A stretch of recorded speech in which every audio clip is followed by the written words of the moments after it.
Hey, homeschoolers, welcome to our Homeschooling Multiple Ages workshop for today. I'm really excited to be able to share this time with you. I've been homeschooling for over 20 years. My name's Karen, and I've homeschooled 4 kids as a single mum. But in the homeschool world, particularly traditionally, I don't have a very large family. So I know, I know when we used to go to events and people would be talking about how many kids they had, and I'd say, oh, I've only got 4 kids. I know one of our staff actually has 9 children, and she's actually written our Homeschooling Multiple Ages blog. And she really knows what she's talking about when it comes to multiple ages. And I've used her blog as part of the content for today's live, which is super good. So what would be really good, I really love with the lives that this is a community event, okay? So when you share with each other, this is building community, it's helping you make connections, and it supports each other in what we do. And that's so important because we really need relationships and community. This is a space that you actually get to share thoughts and ideas and struggles. And so I really encourage you to participate in the chat, to answer questions, and to share. Welcome, Sasha. Yeah, to share ideas with other people. Okay, so this is super important and it's a community event. You're all here and participating and all involved. So let's get started with a question. How many kids do you have? And how old are your kids? So I know that the statistics have changed a little bit. There's a lot more families with that are only homeschooling a smaller number of children now. Um, but we might find that there are people in here that still have pretty large families, and it'll be interesting to see what the stats are. So if you post into the comments, how many kids are you homeschooling and what are their ages? That would be a great thing to post into the chat just to share who's in here today and how many kids do you have and what their ages are. And then we'll sort of direct that, use the ages and the number of kids to direct our content a little bit today. So while you're adding that, Leah has said that she has 3 kids aged 5, 7, and 9, and she's finding it difficult already. Leah, are you just starting homeschool or have you already been homeschooling? That could be a helpful question. So maybe pop that in your answer as well.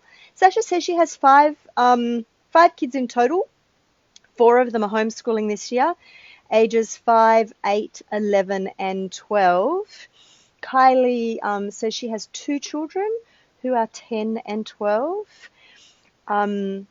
Yeah, thanks for sharing that. So I think sometimes if your kids are closer in age, people think, oh, that makes it easier. It doesn't always, because they can be very different and have really different abilities and really different interests, and that can make it tricky too. So even if you only have 2 children and your multiple is 2, that can still be hard. So Mindy says she's got 2 kiddos. She's got a 6 and a 3-year-old, and she's scared about the second one. Yeah, I reckon, Mindy, 3-year-olds are easier than 2, actually, because they can actually do some stuff without just eating it. Leah said she homeschooled last year, but just the 2 boys, and she's finding it a big difference adding in the third. Yeah, that can be a tricky thing. Chanel has 5 kids in total.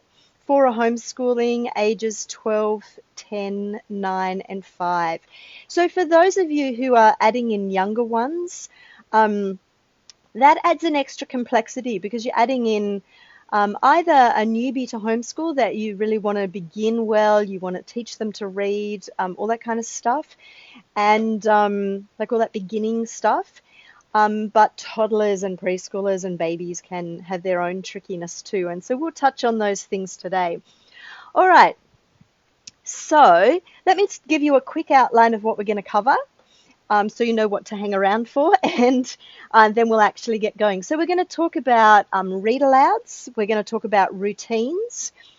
We're going to talk about taking it outside, fostering independence, which cause in Simply Homeschool or using unit studies, and flexibility, and then an if all else fails at the end. Okay, so that's where we're heading today. And let's start with read alouds because I've got some show and tell here, okay? While I'm doing our show and tell, you might like to have a think about read alouds can be super good because they can be a way that you can have all your kids together engaged in the same activity. And this can be super helpful.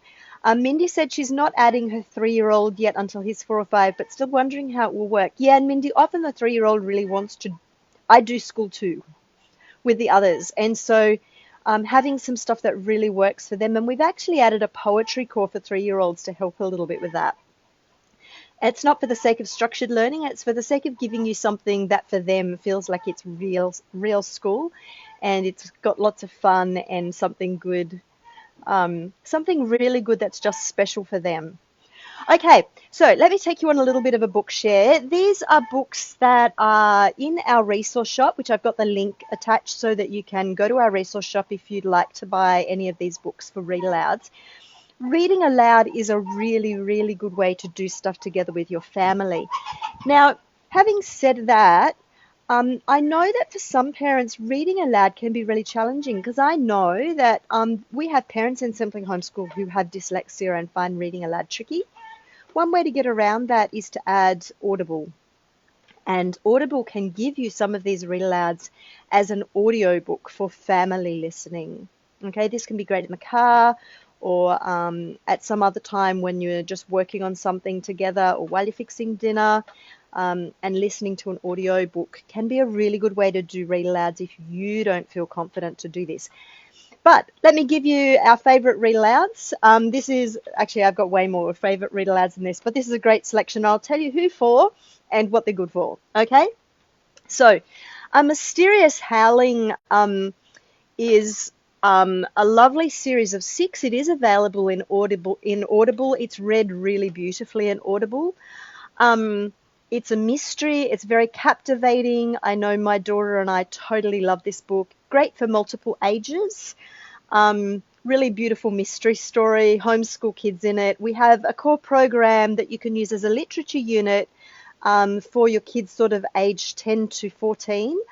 And so then you can read it aloud as a family. Your older kids can do, some of your middle kids could actually do the literature unit connected with this. And then everybody's going to be hooked on the series and the mystery is not over at the end of book 1. So then you'll need to read the rest of the series to find out what happens. Next one, Chronicles of Narnia. This is The Magician's Nephew, which is the first one in the series. Again, we have a literature unit for this. So your kids could do older kids could do the literature unit. And this is a beautiful read aloud. One of my kids loved this series from about 4 years old. And I think I read the whole series to her 3 times. It's also one of my favourite series. So this is beautiful too. Wonder is another one. Great read aloud. It's also got a movie that lends itself very nicely to a family movie night. And this also has a literature unit connected to it in Simply Homeschool. So your older kids can do the literature unit, but all your kids can enjoy this book as a read aloud if you read it aloud to them. Tales of Shakespeare. Lots of families love introducing Shakespeare to their kids from an early age. And this is a great way to read them again. It has a literature unit, Introduction to Shakespeare. And you can use the book itself as a read aloud book for your whole family. For younger kids, Charlotte's Web is just a beautiful story. So if your kids are a little bit younger and you don't have high schoolers yet, we don't have a literature core for this yet. I'd love to have one, but it just hasn't been written yet. Beautiful, beautiful read aloud. This is also in our resource shop. Into the Woods. This is done really, really well on Audible. which is a great way to read it. And I have to say, also, if you have kids with dyslexia, Audible is really, really helpful to give them independent reading time because they can listen. Makes a beautiful read aloud. Again, it's got homeschool kids, are the main characters, and we have an online class and a literature unit for this. This is a really, really great book because it picks up on fairy tales. It creates a twisted fairy tale. The kids doing the literature unit will actually be writing their own fairy tale. I highly encourage you to consider this as an online class for this term, for your kids that are competent readers. It's a fairly hefty chapter book. But if you have kids that have dyslexia or aren't up to reading this level of chapter book, you can read it aloud as a family or add it as an audio book and then do the literature unit and support them by offering to write for them. This is really important because it gives kids access to, or use voice to text, gives access to really good literature with really good language, really good literature grammar and ideas. Another one with a literature unit is the Word Spy. Lots of fun. The last few I've got here are actually helpful in large families. You can't do everything, right? You're one mum, okay? And you can't do everything. And so sometimes you need to focus on one subject more than others. And particularly, say, for example, if you have a 5-year-old that you're trying to do creative phonics with, and you have another older kid that's special needs, and you're doing toe by toe because you're trying to get them reading, and you're trying to make sure you get individual time for everybody, one of the things that you can do is cover a whole subject with a book for a term. So, for example, you could read the Word Spy with all your kids together. This actually has a literature unit. And you can use the literature unit as the basis for your English for everybody. You can tone it down a bit for the younger ones and just talk the stuff, and then do it as a whole family together for a term. Okay, this would give you English for a whole term for all your kids. You might still want to add creative phonics for the youngest one if you're just teaching them to read, but something like that can work as a whole subject in a read aloud. Okay, another one that you can do that, which we'll talk about more later, is getting outside. So the Great Outdoors Activity Book. This is a great way just to get your family outside, and this can be part of your routine. Anja has just commented she started homeschooling 4 children last year with Simply Homeschool, and she's loving it. And she never thought that it would be possible with the age difference that she's got. And I've seen lots of photos from Anja. I know she's got a range of kids. And really thank you. She said thank you for writing interesting core programs. Yeah, and Andrew, I hope that the online classes do work well for you when you try them. So taking stuff outside, spending half a day a week outside can be a really good thing to do. And this can give you just some guided ideas so you don't have to think too hard. Okay, we haven't got a core for this yet. We're planning to have one, but this can give you some beautiful ideas for taking stuff outside. Again, you can buy this in our resource shop. Another one is all about numbers. This actually has a core program. It's a great number program, great maths program if you don't want to do individual maths programs for your kids one term. You can do all about numbers and do it with everybody. The younger kids are only going to be able to do some of it. But kids from about 10 up will be able to cope with this program. And there's enough challenging stuff in there that even adults get challenged on some of this. Some of these I had to think really hard for. So this is a really good one if you want to cover all your maths for everybody for a term just using one book. Last one. One of the great read aloud things can be poetry. And Eric Carle's Animals we have a core for. This is available in our resource shop. And this gives you some beautiful art to do with that. And so you can use it as a poetry read aloud and then add art for everybody and make it really add the creative stuff. So Anja said her bigger girls have done some of the literature core programs themselves. Word Spy and Warhorse have been perfect for them to do the by themselves. Yeah, and that comes in with the independent learning. Emily has joined us. She said she's been homeschooling for 5 to 6 years. three kids, age 11, 9, and 7. Oldest and youngest with autism. So adding special needs kids always adds some challenges. Okay, we've done the read aloud section. Let's move on to routines. I'm going to share with you some things that we added as routines. So this was actually in my family, routines that we had that worked some of the time. Not all of these worked all of the time. And I'd love you to pop into the chat. What's the best thing that you have in your week that really works? What's a thing in your routine? Now, it doesn't have to be a homeschool thing, right? Because this is about surviving as a parent. The hardest part of homeschooling multiple kids is being the parent of multiple kids. Okay? What's something that you have in your routine that's your fail safe, your most important thing, your biggest thing that really, really works in your family? What's your special routine thing, your special feature in your week that you could share with other people? I'm going to share about 8 that I've got. What would be your special thing? So let me tell you some of mine. We had a Friday poetry tea and free write for quite a long time. So it's several years. Friday at about 10, 11 o'clock, we'd make tea. I have a beautiful set of teacups from my nana, and we'd get out the antique china teacups, and we'd make tea, and we'd have special biscuits, and we'd read poetry, and then we'd do free write. And free write was just about writing whatever. The kids had free write books and poetry books, and we'd just write whatever and read poetry over tea. So that was a really beautiful thing.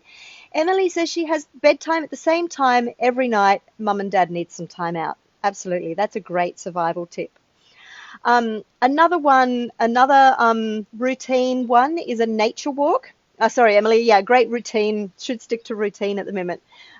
Yeah, so a set bedtime can be really good survival, and a great routine. Nature walk, so having a particular day of the week or afternoon of the week that you go on a nature walk and just get outside. Things like I Love Dirt and Going Bush can help with that. Angela says they have fun Fridays. They do arts, crafts, and go outside. That can be a great part of your routine. I used to have a quiet hour after lunch. It took me a while to build it up to an hour, but it was actually really important for my sanity. So after lunch, I set a timer for 1 hour. The kids weren't allowed to talk to each other or me. It took a while to build up to it, particularly for the youngest ones. And I had to think of things that they could do by themselves. But it gave me 1 hour of quiet that I could think about other things or get other things done. So they could play Lego, they could listen to an audiobook, they could write, draw, read. Whatever they did, they just had to do it quietly by themselves. There was no interaction with anybody else. And that was a really good thing to implement. We did that nearly every day for quite a long time. Family movie night can be another one. Yeah, hope that works for you, Emily. I did have to start small. So particularly for the youngest one, I had to set a story on an audiobook and say you couldn't come out till it stopped.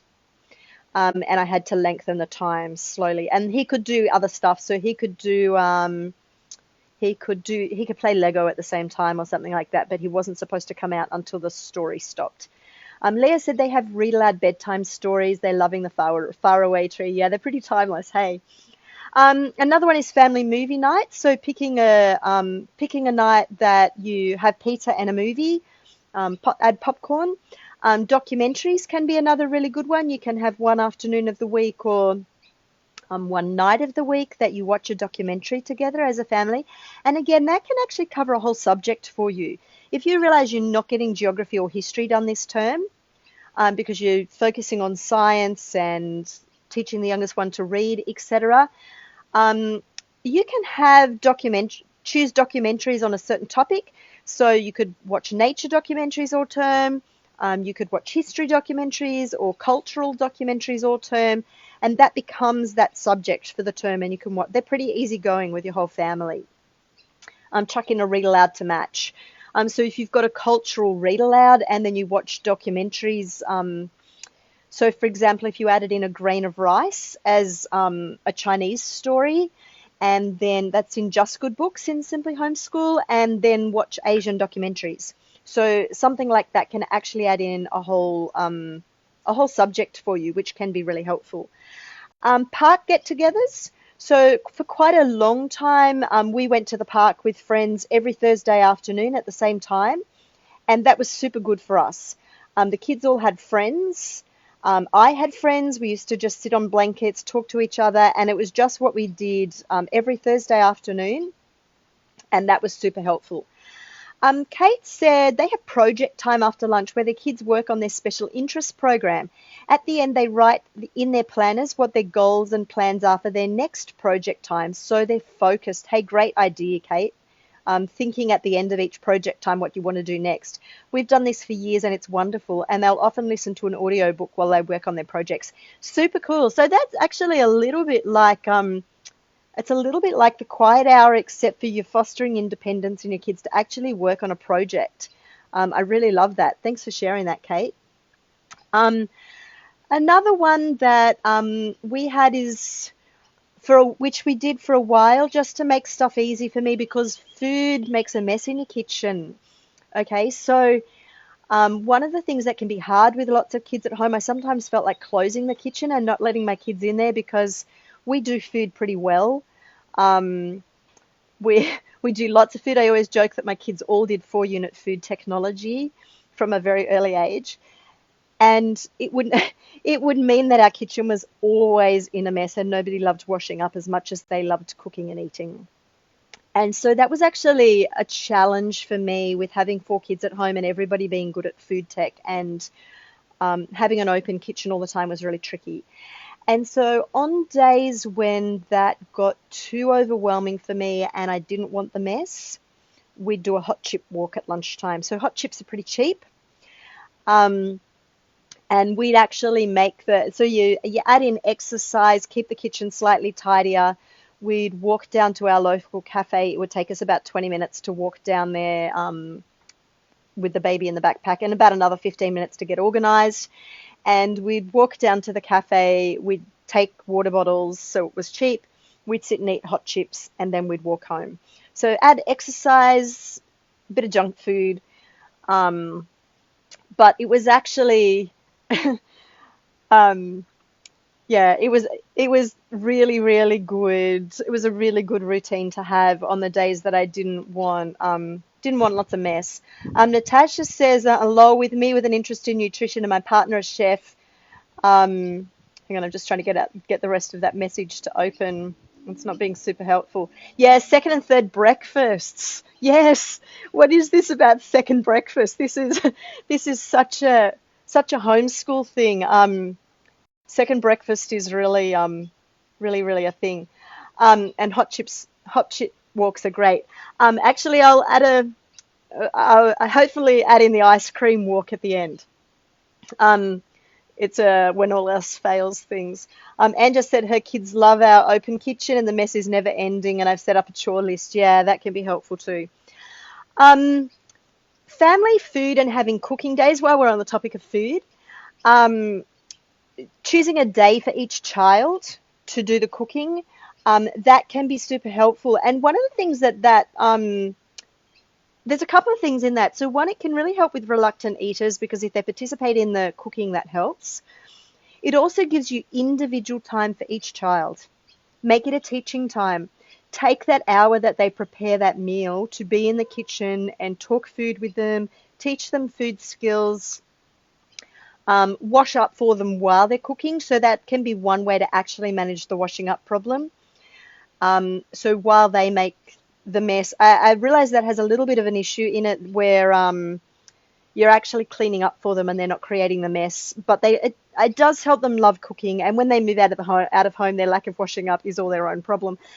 But and they seem to manage it. My adult kids have clean kitchens. I don't know how that worked.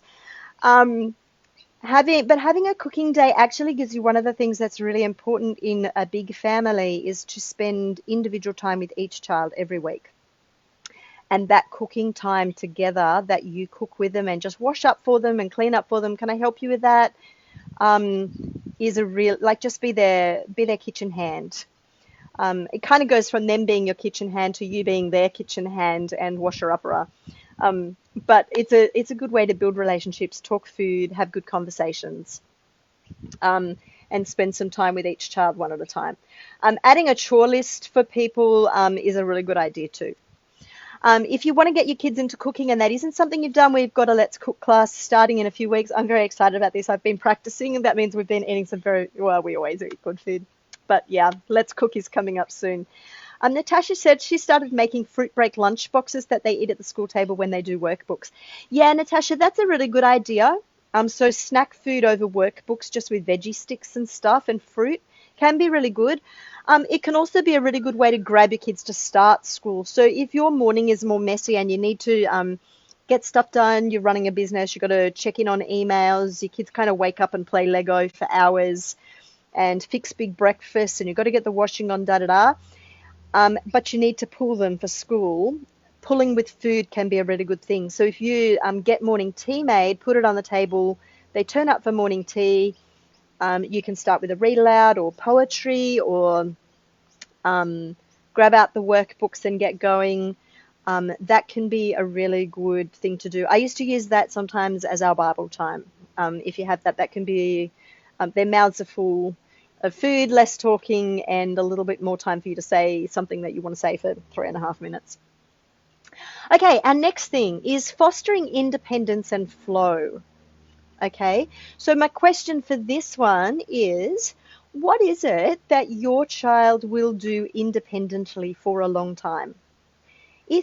So you know this because it's holidays at the moment. What is it that they'll actually do independently without needing your input for a long time? Try and keep it screen free if you can, just to give other people ideas of things your kids will do. Because we all know that most kids will do screens independently for a really long time. We need other ideas because most of us actually want to try and get our kids interested in other things. So what is it that your kids will do? Yeah, Leah, Lego is a homeschool absolute fail safe. So many homeschoolers have lots and lots and lots and lots of Lego. Emily, motorbike riding. Yes, my nephew spends hours on his tractor. He has a tractor. He spends a lot of time on his tractor. Andrew, I can really comprehend the craft thing in your place. So a craft space could be a really good thing for you to have. Okay, so things like reading. Sometimes you have a reader who will read. Outdoor play, audiobooks, drawing. I had a child that would actually write. She loved creative writing and she would write for hours. Natasha said her little miss is painting. Paint by numbers kits. She goes back to it when she likes. 12-year-old loves basketball training, will spend hours outdoors perfecting his technique. Yeah, actually, my son used to spend hours kicking the soccer ball against the garage wall just to perfect his technique. Yes. Play-Doh. Yep. Play-Doh, Play-Doh, Play-Doh. And particularly on cold winters, wet days. Play-Doh is the best. And that goes really well with poetry too. And as long as your kids are old enough not to eat it, it's great for preschoolers too. There's nothing quite like warm Play-Doh. And if you've got older kids that are good at cooking, they can make the Play-Doh while you get some other stuff done in the morning and then get the Play-Doh out straight after morning tea while you get some book work done with the older kids. I think the Waterhole Core program has some number sheets that you can laminate, and then your preschoolers can make numbers out of Play-Doh to put on those numbers. So that's just a little throw-in activity for preschoolers too. That feels like school, but is lots of fun for them. And Play-Doh is really, really good for fine motor control because it actually strengthens their hands. So the more Play-Doh that you can do when kids are little, and cutting and tearing, really, really, it's actually a handwriting precursor. So leave handwriting longer and do lots of fine motor things. Beads for jewelry making are really, really good. And then they sell them at the homeschool market. So that's got a lot of good in it too. Thanks, Andrew, for that. What you're actually aiming for is to teach your kids flow.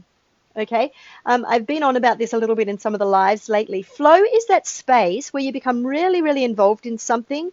Everything else ceases to exist and you're just focused. So even some 3-year-olds are starting to find their flow if you give them the right activity. Okay, and you can actually talk to even a 3-year-old about flow. Flow is your concentrating space where you're so concentrating that you forget about how long you've been there, and you ignore like all the noises that happen around you. When you call their name, they don't notice you.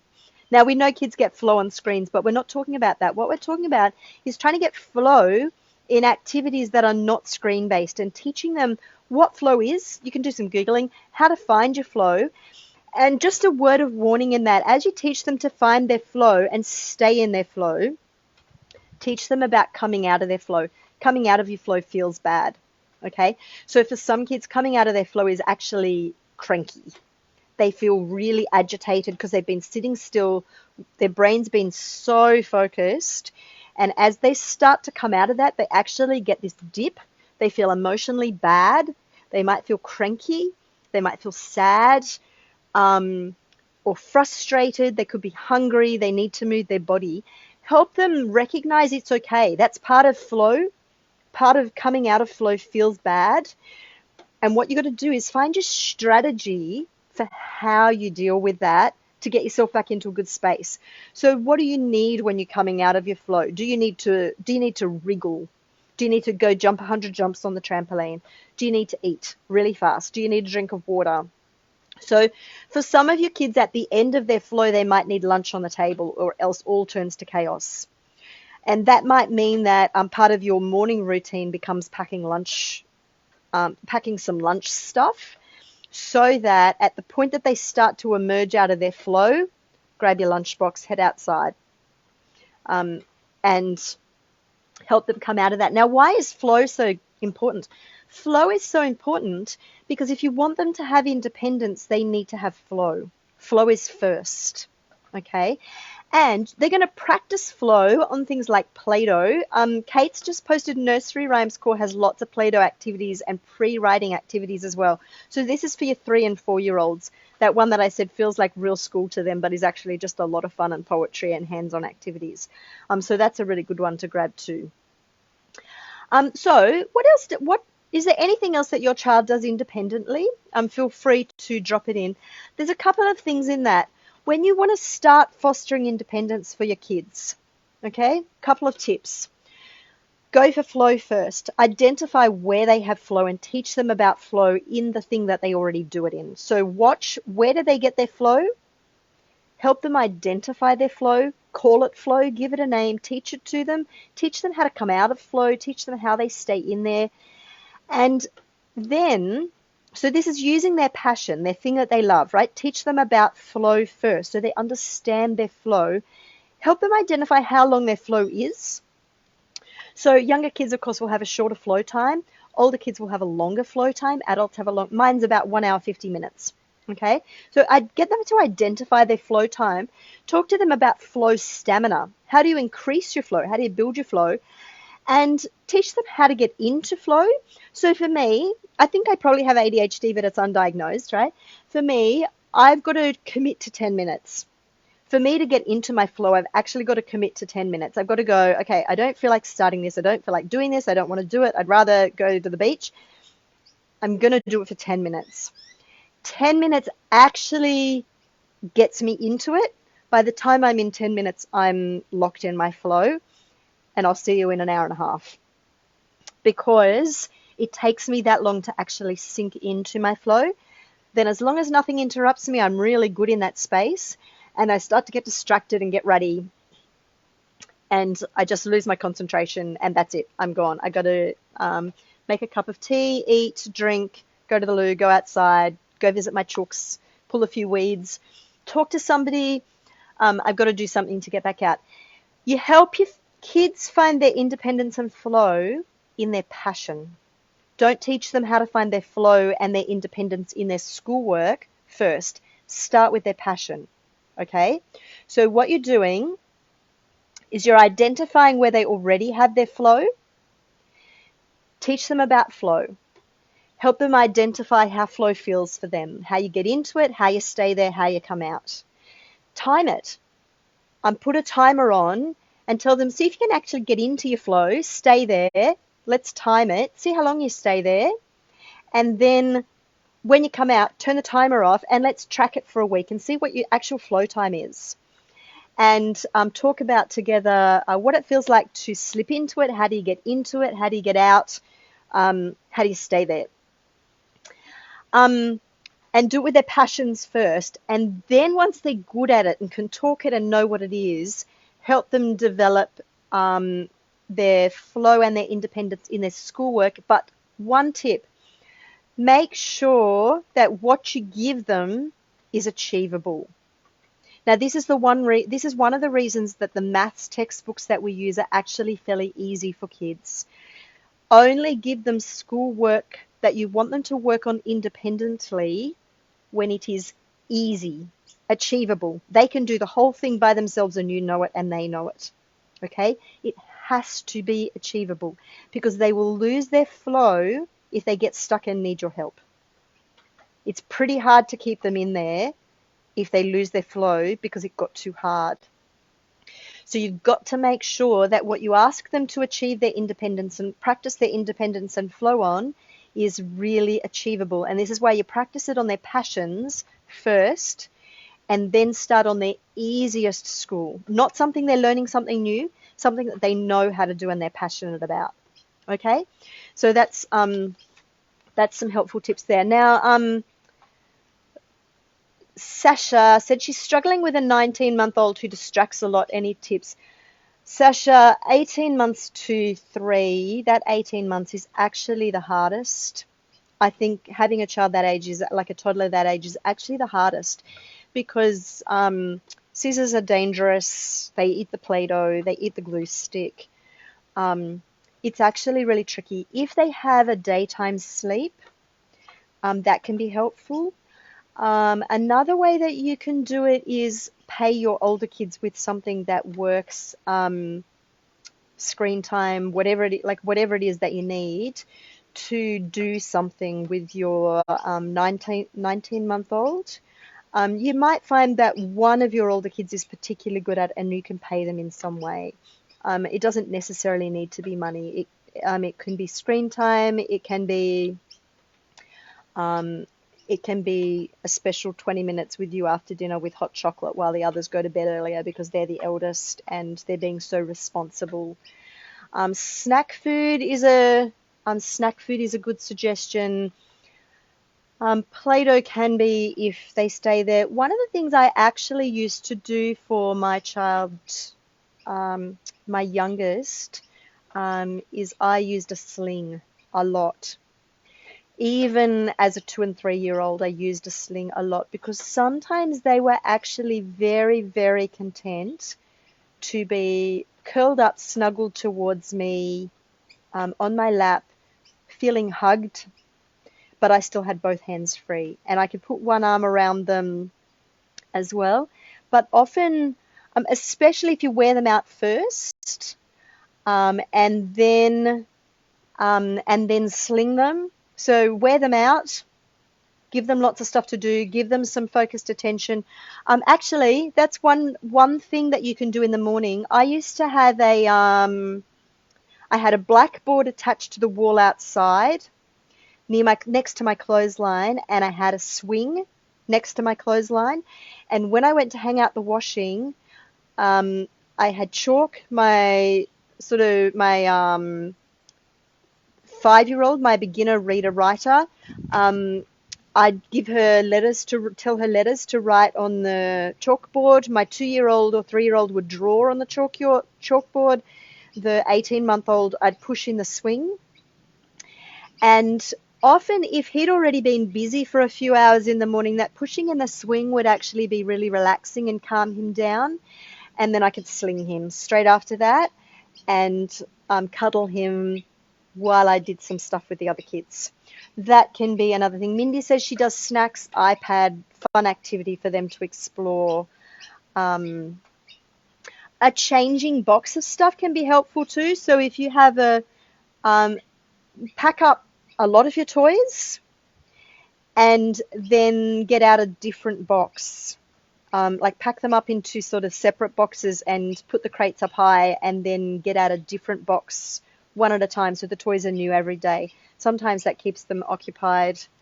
for a little bit longer. One thing is having an 80-20 rule. The 80-20 rule is you want to try and aim for things that out of 100%, 20% of the time is the setup cleanup and 80% of the time is the occupied. Okay, so for example, cubby houses, right? If 20% of the time is folding up all the sheets and blankets at the end and putting away all the pegs, and 80% of the time is them making beautiful cubby houses out of chairs, and they're going to actually bring in all their soft toys and all their pillows, and then you give them a snack and they have a picnic underneath. That can work really well with a couple of toddlers together. Something like that can actually be really good, and it follows the 80-20 rule. You don't want something that takes 80% of the time to clean up the mess and only 5 minutes of usefulness. That's run the wrong way. Follow the 80-20 rule. If you've got any really good tips for 80-20 activities, post them into the chat, because preface it with 80-20. So put 80-20 and then give us an activity that takes less time to pack up and clean up and set up than it keeps them occupied for. So lots of occupied time. Natasha says she's rejoined Reading Eggs this year. You know, it's screens, but if they're going to do screens, they decided to make it good. Yeah, I used to only keep educational stuff on the iPad. So if they were going to be iPadding, they were doing stuff that I wanted them to do that I thought they were learning. Okay, core programs and unit studies. There's a little bit of a tension between, do you do them all together or do you do them apart? And I know that that's different for different families. You've actually got to find what works. Donna suggested, she's our nine-child homeschool mum. Divide and conquer can be really good. So splitting your kids up into groups that works for core programs can be really, really good. Liz said kids love playing shop, selling everything with Monopoly money. Yeah, that can be really good. You can sometimes get your toddlers and your younger kids to set up the shop, and the setting up is part of the game, and then you come along and buy things at the end. That can actually work really well too. And you can send your other kids, can you just go off and buy something at the shop and then come back? Lynn said an 80-20 activity for her is large Lego blocks for little kids and Lego for the older kids. Yep. Thank you, Lynn. Kate said 80-20. My kids loved things on the trampoline like playing silk spray bottles. Yes. Bed sheets. They loved it when, hang on a minute, I'm trying to get don't know why that, I can't always get the rest of the comment open. So Kate's popped a really helpful chat in there about some things to do with the trampoline. Yes, really good one. So core programs, sometimes you can do one core with the whole family together. So like, for example, human body core can work with the whole family together. And then you can just extend the older kids, make it easier for the younger kids. Sometimes it can actually work better to have each child has their one special core and the others don't need to do those cores. And that's one special for each child. Time with each child. It actually can do that same thing where you have a time for each child. So one way to manage it is to have one core for each child and the others can participate or not as interest calls.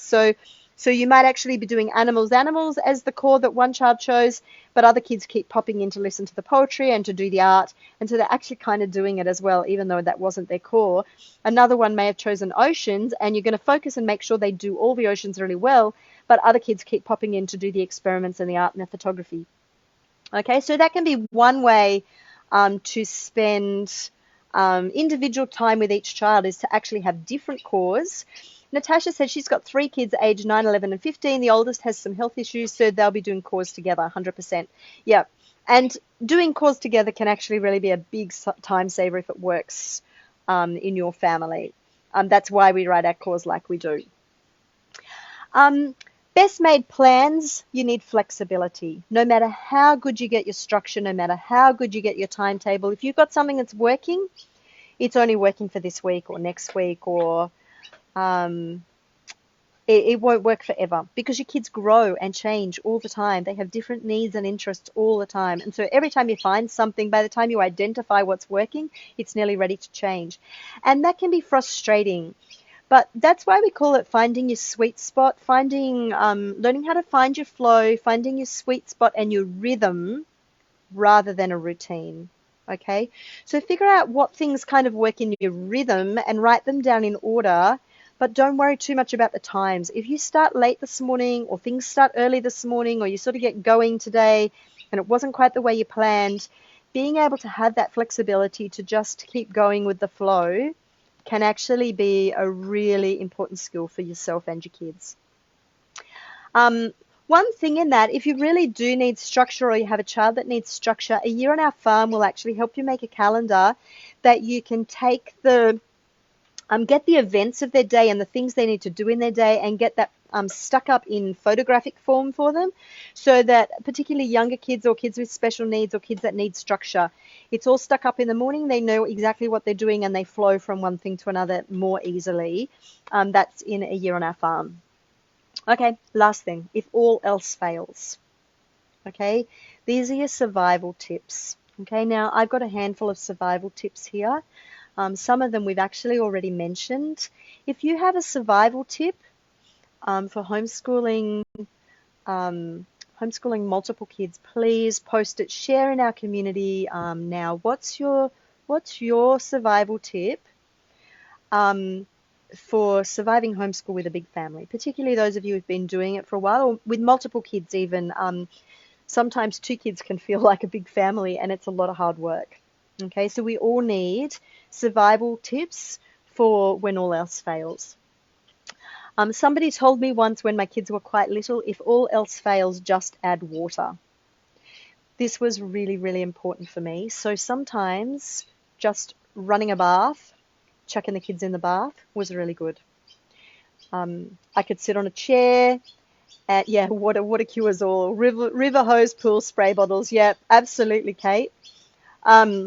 So yeah, hose on the trampoline, sprinkler on the lawn for a while, a hose, spray bottles, water pistols, go to the beach, playing in the bottom of a shower for a little while with the water dribbling, even buckets of water. And cups and like a big tub full of water if you don't have a pool or don't want to fill up a bath, just a big tub of water out on the veranda. House paint brushes and hot cement or hot patio, and painting the patio with a water brush. Um, Even a paddle pool can actually be enough to be really, really good value. Watch a movie with hot chocolate, go for a swim. Rainy days, rain walks. Rain walks are totally brilliant on a rainy day. Just make sure you've got, you just need those plastic raincoats, gum boots if it's cold weather, bare feet if it's warm weather. Just walk in the rain, really. We used to do that quite a lot. We'd watch worms, we'd listen to the water rushing down the gutters, we'd clear gutters and let the water rush. Sometimes they'd create little dams and rivers and stuff in a park where there was dirt and bark chips. We'd just actually go out in the rain as long as it's not too cold. That was actually a really, really good survival thing for us. And then we'd come back to a warm bath and hot chocolate and a movie. And that kind of thing would actually take quite a long time. Foam cutouts and a brush with water on the window. Thanks, Sasha. Anne just said survival tips. I find having a structured routine plan really helpful, even when the day doesn't work out. Yeah, a structured routine plan can actually be really super helpful, because that's your default, right? And if you have, if it doesn't work today, it's okay. If it kind of works today, that's okay. But you've got a starting place, and that can be super helpful. I'll add my last thing again. This is a food related thing. Just very occasionally, we used to walk to the shop with teaspoons. And so I'd grab a handful of teaspoons, chuck them in a bag. We'd walk to the shop, we'd buy a carton of ice cream, and we'd eat the whole thing on the way home. You've got to buy the right size carton of ice cream for the number of kids you have. If you've got 9 kids like Donna, you might need to carry a 4 liter ice cream carton home. But that was actually really fun. It was really, really fun. And ice cream always tastes better straight out of the carton. And um, and and I could buy a not too big one, and I could buy a really yummy one that was a special one that we didn't normally have, and we'd just eat the whole carton on the way home before it melts. And that's a really, really fun idea. I really liked that idea. Um, at the end of the day, the hardest part about homeschooling multiple kids is actually being a parent of multiple kids. Um, and and that's what you are, okay? And you've got this. You are the best parent that they have. You are really valuable to your kids. You know your kids really well. You love your kids to bits, and you've got this. Have a great day.